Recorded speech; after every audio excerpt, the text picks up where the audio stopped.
This is a CBS 4 News update. Good morning, I'm Maribel Rodriguez. Hollywood police say a 16-year-old former high school student is facing a felony charge after posting a disturbing and threatening video on social media. Hollywood police say this video shows a person pulling out a gun and pointing it at students in a classroom.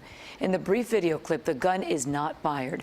Police say Wilmer Martinez posted the video along with a comment that read, in part, quote, "I'm debating on whether I should carry my pistol with me like last year," end quote. Detectives are asking anyone with additional information about the video to contact the Hollywood Police Department.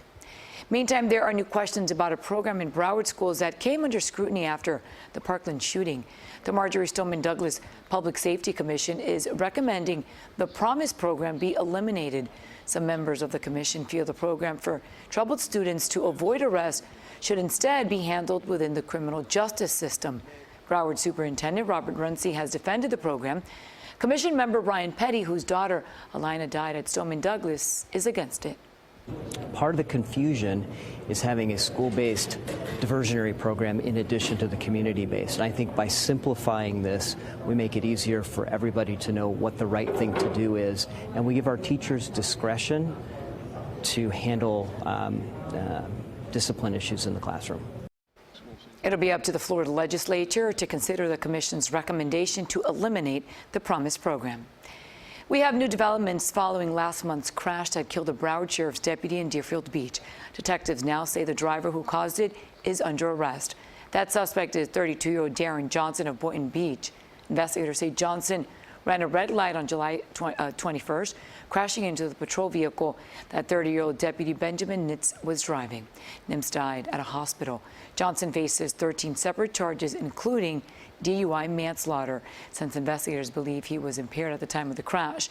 Deputy Nims was just a few shifts away from leaving BSO and moving closer to his family in Indiana. A South Florida pastor accused of some disturbing actions this morning. Maurice Lynn is a pastor at the Church of God of Prophecy in Deerfield Beach.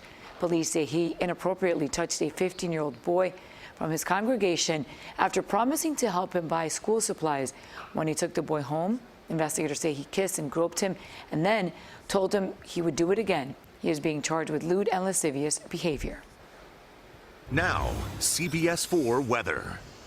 Hey there, South Florida. So there's plenty of moisture over the Gulf and the deep south, and especially over the Sunshine State. So a stormy, rainy day along the west coast since the start of Thursday morning, with thunderstorms hitting the Big Bend area and then down through Tampa. Just some light rainfall in these areas early on, but once again, thunderstorms will fire up, and they're also going to track on eastward. So here at home, we do expect the rain as well by early afternoon hours.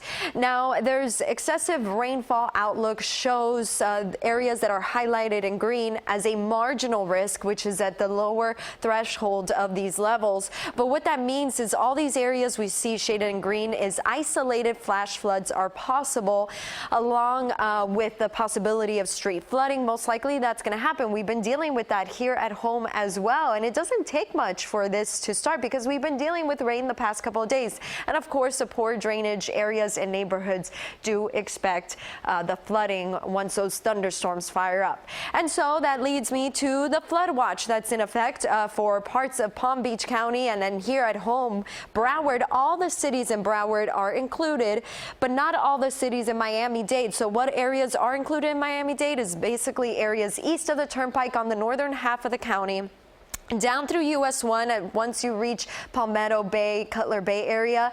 So east of US 1, that's included in the flood watch. Out west, like Redland, Country Walk, West Kendall Hammocks, you're not included in this, so most likely you won't see flooding, but you'll still get some rain today. There's plenty of moisture. This is a look at the moisture forecast out ahead of a front that is going to eventually stall over parts of the southeast.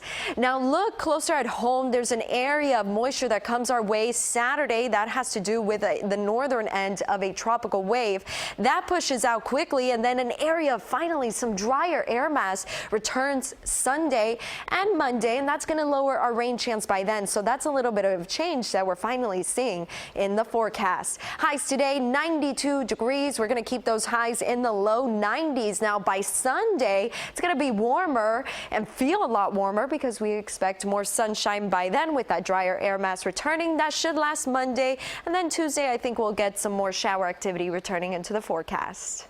Jen, thanks, and that's the news for now. You can always find us on CBSMiami.com and tune into CBS 4 News at 5, 6, 7, and 11 for all of today's important headlines.